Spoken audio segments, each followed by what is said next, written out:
आप देख रहे हैं दैनिक कड़क बिहार टाइम्स, निष्पक्ष और निर्भीक, आपको रखे सबसे आगे। नमस्कार, आप देख रहे हैं DKVT न्यूज। तो चलिए रुक करते हैं आज की प्रमुख और बड़ी खबर पर। कांग्रेस सांसद और लोकसभा में नेता प्रतिपक्ष राहुल गांधी बुधवार को पटना दौरे पर रहे। पटना की श्री कृष्ण मेमोरियल हॉल में राहुल गांधी ने आजादी के परवाने कार्यक्रम में हिस्सा लिया और स्वर्गीय जगलाल को श्रद्धांजलि अर्पित की। अपने संबोधन के दौरान राहुल गांधी ने एक तरफ दलितों, पिछड़ों और आदिवासियों को लुभाने का प्रयास किया तो वहीं बीजेपी और RSS पर आरोप लगाए कि उन्होंने हिंदुस्तान में दलितों को सही मायने में प्रतिनिधित्व नहीं दिया।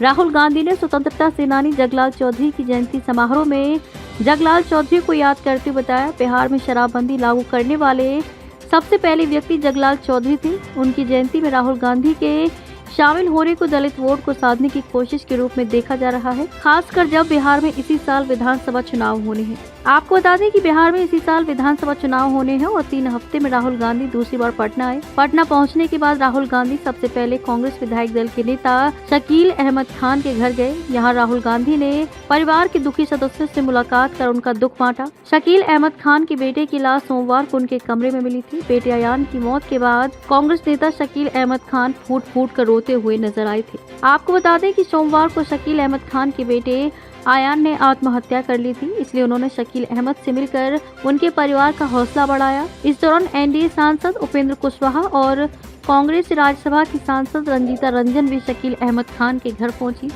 पटना से अविनाश झा की रिपोर्ट। सचिव बिहार के प्रभारी सुशील पाटिल जी और भी तमाम मंच पर बैठे हुए आदरणीय IPS retired DGP Bihar RC कैटल्स जी और भी दूर दूर से आए हुए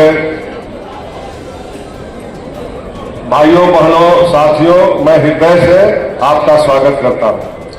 आदरणीय राहुल जी, हमें यह कहने से प्रसन्नता हो रही है कि आज देश के आम लोग, खासकर गरीब, वंचित, दलित, युवा, किसान, कामगार, उद्यमी आपकी आशा भरो नजरों से देख रही है।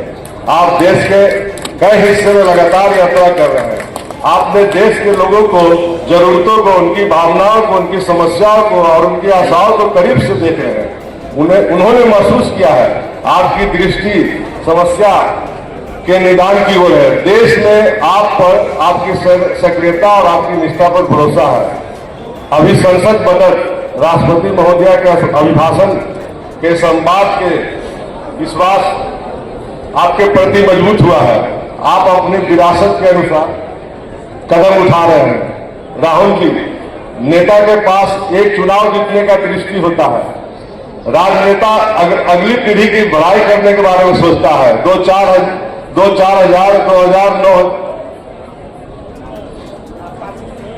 लोकसभा परिणाम आने पर 2 अवसरों पर आपकी सत्ता सीट पर आसान होता है, लेकिन आपने पद प्रतिष्ठा रुचि नहीं दिखाई। उस समय देश के जनमानस को आपका मूल्यांकन किया, विश्वास के प्रतीक रूप में आप स्थापित हुए।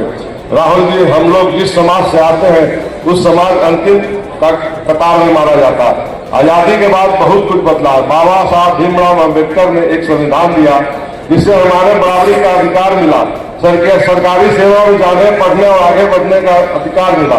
और कुछ लोग बाबा साहब के उसी संविधान को नकार रहे हैं जो सुविधा के लिए नया संविधान बनाना चाहते हैं, जिसे देश की बड़ी आबादी वर्गीकरण कर्म से नहीं होता है, बराबरी का सिद्धांत से नहीं होगा, बल्कि जन्म के आधार होगा। यही जन्म का आधार जो बहुत पहले लागू था।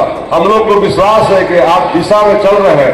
आपको जन मानव जितना व्यापक समर्थन मिल रहा है, बाबा साहब के सम्मान को बदलने वालों की मंशा कभी पूरा नहीं होगी। राहुल जी, इस समारोह में आपको सुनने आए हैं। हम मंच पर अधिक समय लेना नहीं चाहता हूं और वंचित की ओर से आपको विश्वास दिलाता हूं कि हम लोग आपके साथ खास हैं। बहुत बहुत आभार। जय हिंद, जय बाबा, जय संविधान। खबरों में अब तक के लिए बस इतना ही। फिर होगी आपसे मुलाकात ऐसी किसी बड़ी और खास खबर के साथ। तब तक के लिए नमस्कार और देखते रहिए DKVT न्यूज।